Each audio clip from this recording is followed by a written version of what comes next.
Hello and welcome to another episode of the Instagram Thoughts of the Day. Well, today, or not necessarily today, but recently I published one which was called literally about the fact that posture is not just an aesthetic, but an expression of well-being in the deepest sense. And I think that sort of Western culture really has missed this. If we have, an energized, open, connected posture, that's who we are. That's what we are. That's how we are. If we're sort of down like this and we're all tight and things are a bit difficult and we're not really confident and we're not really sort of connected. We're a bit, I've got pain in my shoulder and I get headaches and I don't sleep very well. This is not necessary, but it's not a reflection of somebody who's looking after themselves well. And, we'll work hard, but Nietzsche, I think it was, said, we have a slave mentality. And I think the slave mentality is one of the reasons why we're not prepared to just take that moment and say, this is me. Why do I have to run myself into the ground? Why do I have to beat myself up? Why do I have to, work so hard that I'm sort of just beaten down? Let me stand up. Let me consider the graceful pose. And the graceful pose is a generic sort of piece of sculpture or aspiration to a particular posture that comes from Asian art and Asian the Buddha and this kind of aesthetic. It's a beautiful aesthetic, isn't it? The sort of meditation and the kind of the idea of just really being very sort of inward looking, but at the same time being conscious and being aware. So when we talk about this business of, good posture, it's not just an aesthetic, but it's an expression of wellness, on the deepest levels. It's no joke. What it's about is the fact that when we do the Alexander technique, we're coming back to ourselves, calming the system down and actually connecting up the spine so that energy flows through the body in a way that, of course, a lot of sort of Buddhists and yogis and people in this sort of field will talk about. Of course, it's very difficult to meditate your way into this perfect state. It's very difficult to do yoga actually and get that perfect state. In Alexander technique, we work specifically on that state, getting the body working, getting the breathing working, getting everything functioning in the way that it should. And so, of course, posture is a byproduct of that.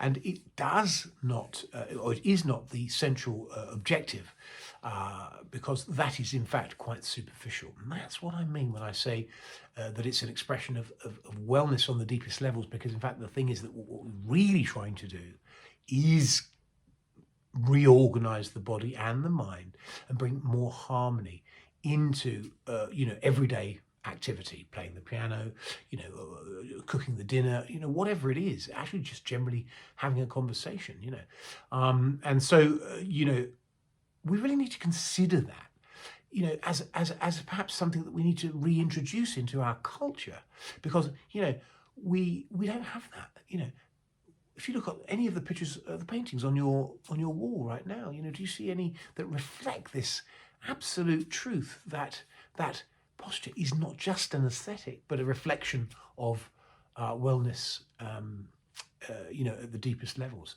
Because it really is. If you see somebody they've got great posture, they're using themselves well, that is a remarkable thing. But I think it's associated perhaps more with a kind of, I don't know, maybe a kind of upper class thing. Perhaps it's debutantes, learning to walk with books on their heads, So we might poo-poo that aspect of our culture. Well, we're actually shooting ourselves in the foot, because in fact, the truth is that it isn't just debutantes. And in fact, that's not a very good way of doing it anyway, putting a book on your head and walking around. And it's a false thing, isn't it? It's like, I'm acting up. I'm trying to be this person, but it should come from within. And of course, when you do Alexander technique, this aesthetic, this posture, this well-being, it comes from within. It's an interior cultivation.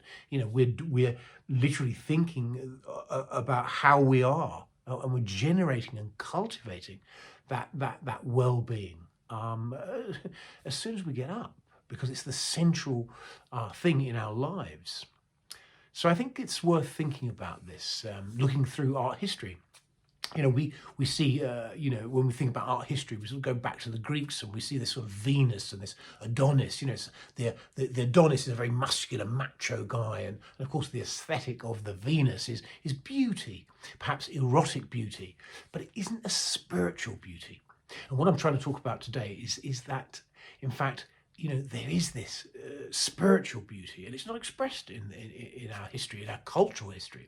The body has been flagellated, put down by Christianity, associated with negative feelings, of sexualization, bestiality. The body is a beautiful thing, but it's also central to what we are as human beings. And so if we don't have this connection with it, what are we doing in life? What are we doing in life? So, have a think about that. I mean, Alexander Technique is about coming back to yourself, about creating this aesthetic, and about expressing, well-being through the way we use ourselves. And that's a really beautiful thing. And I think we need to bring more of it into our culture. Thank you. Bye-bye.